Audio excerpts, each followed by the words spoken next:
বিসমিল্লাহির রহমানির রহিম। Hello viewers, আজকের ভিডিও টিউটোরিয়ালে সবাইকে স্বাগতম। আজকের আমরা ট্রান্সফরমেশন অফ সেন্টেন্সের পার্ট 5 নিয়ে আলোচনা করব, যেটা আপনারা এর আগে অনেকগুলো পার্ট দেখেছেন, কমপ্লেক্স থেকে সিম্পল কম্পাউন্ড। এই ভিডিওগুলোর সবচেয়ে বিশেষত্ব হলো আমি সবগুলো একসাথে আলোচনা করছি, কমপ্লেক্সের পাশাপাশি সিম্পল এবং সিম্পলের পাশাপাশি কম্পাউন্ড, যেন আপনারা একটা থেকে আরেকটায় যেতে পারেন, পাশাপাশি এক্সাম্পলগুলো দিলে দেখে বুঝতে পারেন। তো সিন্স অ্যাজ হোয়েন থাকলে এবং সাবজেক্ট ভিন্ন হলে, আজকের এটাই টপিক, যে সিন্স অ্যাজ হোয়েন থাকলে এবং সাবজেক্ট ভিন্ন হলে তখন কি হবে। তো যদি আমরা সেটাকে সিম্পল করি, এখানে সিম্পলের রুলসটা লেখা আছে। প্রথমে সাবজেক্ট আসবে plus am is are was were থাকলে বিং, হ্যাভ হ্যাজ হ্যাড থাকলে হ্যাভিং, মূল ভার্ব থাকলে মূল ভার্বের বিয়ন করব প্রেজেন্ট ফর্ম তার সাথে আইএনজি প্লাস বাকি অংশ দ্বিতীয় সেন্টেন্সের মূল ভার্ব প্লাস বিয়ন আইএনজি। জাস্ট এতটুকু এক্সাম্পলের সাহায্যে বাকিটা আপনারা ক্লিয়ার হবেন। আর কম্পাউন্ড করবো কীভাবে, প্রথম সেন্টেন্স শুধু কমা উঠে অ্যান্ড হবে, এই অ্যান্ডটা হবে কিন্তু কমা উঠে, তাই আমি এখানে একটা কমা দিলাম এবং দ্বিতীয় সেন্টেন্স। ওকে, একটা এক্সাম্পলের সাহায্যে আমরা জাস্ট এই সূত্রটুকু একটু ক্লিয়ার হয়। যেমন এখানে লেখা আছে যে since the water was very cold, since the water was very cold, যেহেতু পানি ছিল খুবই ঠান্ডা, I could not drink it, আমি এটা পান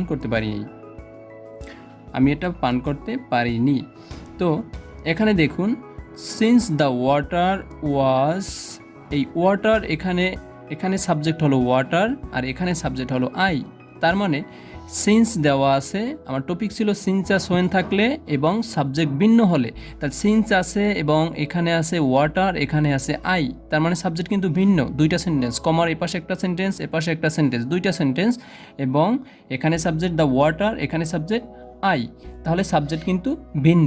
এই সব ক্ষেত্রে যত আপনারা এক্সাম্পল পাবেন এরকম এই নিয়মে করবেন। যেমন সিন্স বাদ যাবে, প্রথমে সিন্স বাদ আমরা সিম্পল করব, যেহেতু সিন্স একটা কমপ্লেক্স ফর্মস তাই সিন্স এখানে থাকবে না, তাহলে এখন ফার্স্টে কি আসবে, দ্য ওয়াটার,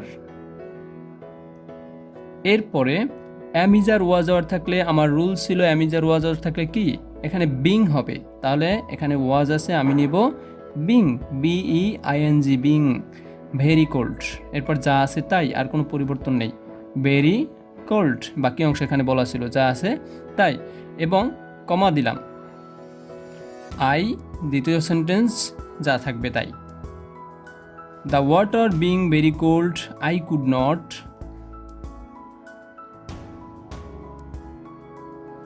ড্রিঙ্ক ইট। তো আমরা বুঝে গেলাম সিন্স থাকলে সাবজেক্ট ভিন্ন হলে তখন কিভাবে সিম্পল করব।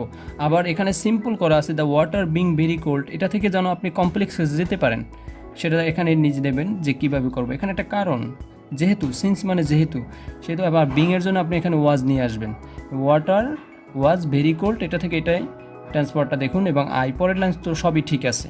এরপর যদি আমরা কম্পাউন্ডে যাই, এটা থেকে কম্পাউন্ড, এই কমপ্লেক্স লাইনটা থেকে আমি কম্পাউন্ডে যাব, তাহলে এখানে কি হবে, সিন্স তো কম্পাউন্ড ফর্ম না, সিন্স তো বাদ যাবে অবশ্যই, এবং the water was very cold, the water was very cold, তাহলে আমরা কি এখানে লেখা ছিল কি রুলস, প্রথম সেন্টেন্স, তাহলে আমরা প্রথম সেন্টেন্স নিলাম, সিন্স তো বাদ যাবে, এটা আপনারা বুঝতে পারছেন, এবং কমা উঠে কি হবে, এখানে বলছিলাম অ্যান্ড হবে, তাহলে এখানে আসবে and, the water was very cold and I could not drink it, এটাই এখানে আমরা লিখে দিব, I could not drink it.